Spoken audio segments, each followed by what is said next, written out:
Okay, so what we have today is we're going to take a look at our MiniMoto brake, and it'll come to you like this. The bottom part here will not be cut off, obviously. So we take it out of the package. We've got two brake arms. We have some pads. We have an instruction sheet, and we have the noodle and the mounting screws.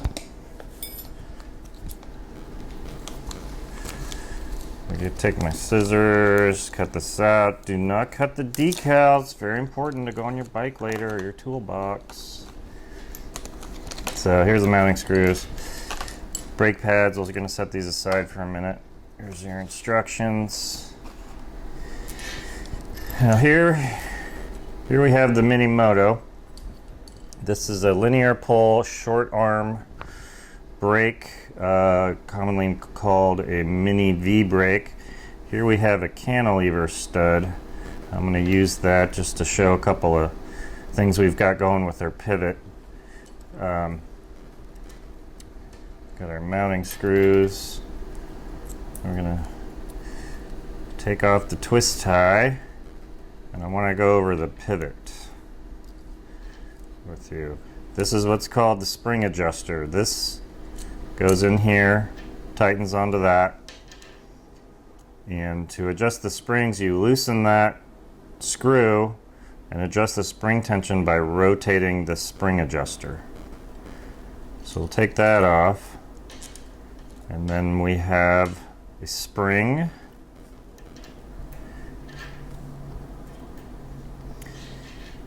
and we have an O-ring. This seals the pivot mechanism, and we have the pivot which pops out. Now this will come with some grease on it. You might want to put some more grease on it. And then we have an O-ring on the back. Now these O-rings seal the system, seal the pivot. Now one really important thing about our brake is this is a cantilever post that will be brazed onto your bike frame or welded, and this is typical. They're come in different offsets, they might look different. These spring holes right here are totally useless for us. So if you're a custom builder, you can grind those off, and you can also remiter this so this post is a lot closer to the frame, and that will create a stiffer braking system. We don't need all this height. Now, we have a separate pivot. Not all brakes do this. We've done this system for probably 20 years. And the reason is, working in bike shops, what would happen is you tighten your brake down and the top of this post right here would mushroom out. So it would become a little bit fatter than this portion. And so it would be hard after a couple years to get your brake off the post to rebuild them, and then putting them back on, it would be very rough.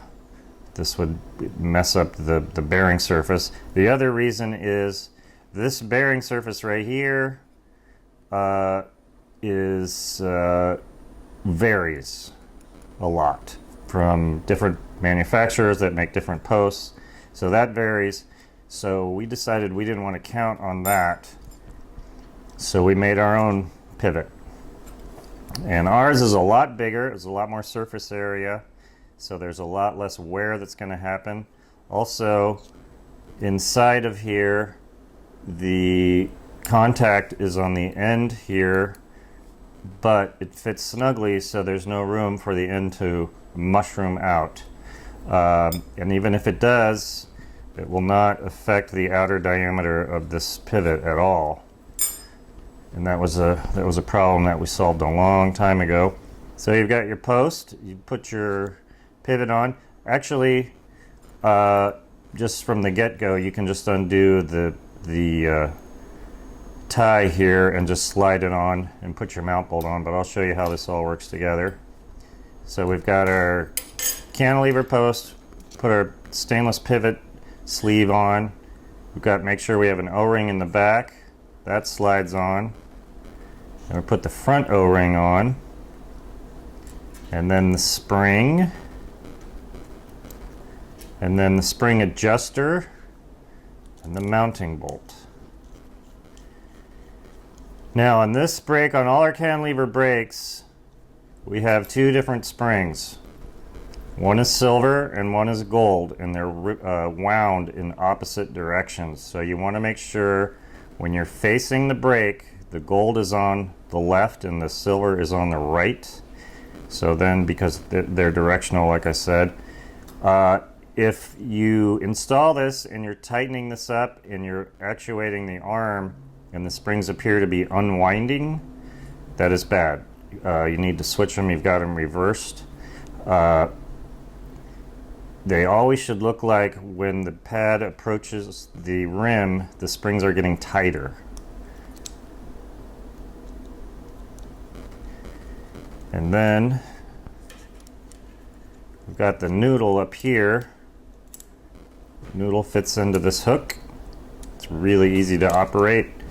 This is a threaded piece, but it does rotate. You don't need to make sure that's tight.